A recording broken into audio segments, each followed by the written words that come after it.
దేవా రాజునకు నీ న్యాయ విధులను, రాజకుమారునికి నీ నీతిని తెలియజేయుము. నీతిని బట్టి నీ ప్రజలకును, న్యాయ విధులను బట్టి శ్రమ నొందిన నీ వారికిని అతడు న్యాయము తీర్చును. సూర్యుడు నిలుచునంత కాలము, చంద్రుడు నిలుచునంత కాలము, తరతరములన్నిటను జనులు నీయందు భయభక్తులు కలిగియుందురు. దేవా రాజునకు నీ న్యాయ విధులను, రాజకుమారునికి నీ నీతిని తెలియజేయుము. గడ్డి కోసిన బీటి మీద కురియు వానవలె, భూమిని తడుపు మంచి వర్షము వలెను అతడు విజయము చేయును.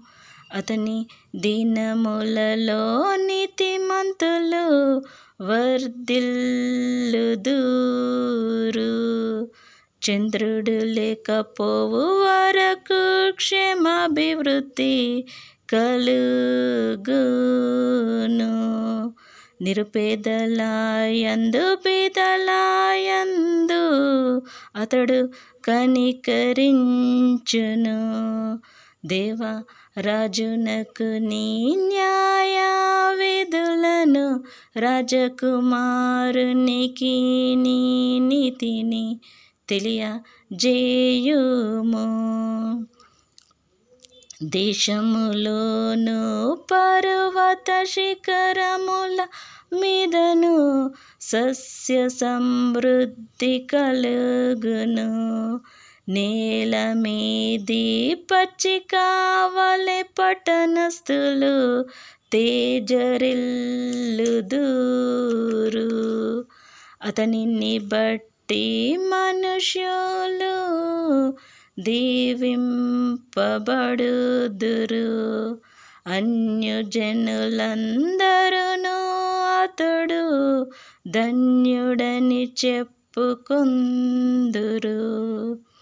దేవుడైన యెహోవా ఇశ్రాయేలు యొక్క దేవుడు స్తుతింపబడునుగాక.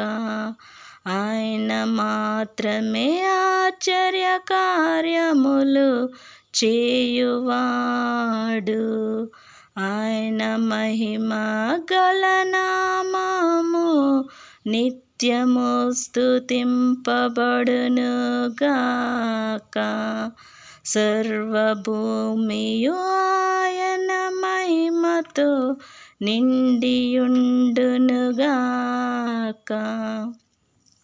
దేవా రాజునకు నీ న్యాయ విధులను, రాజకుమారునికి నీ నీతిని తెలియజేయుము.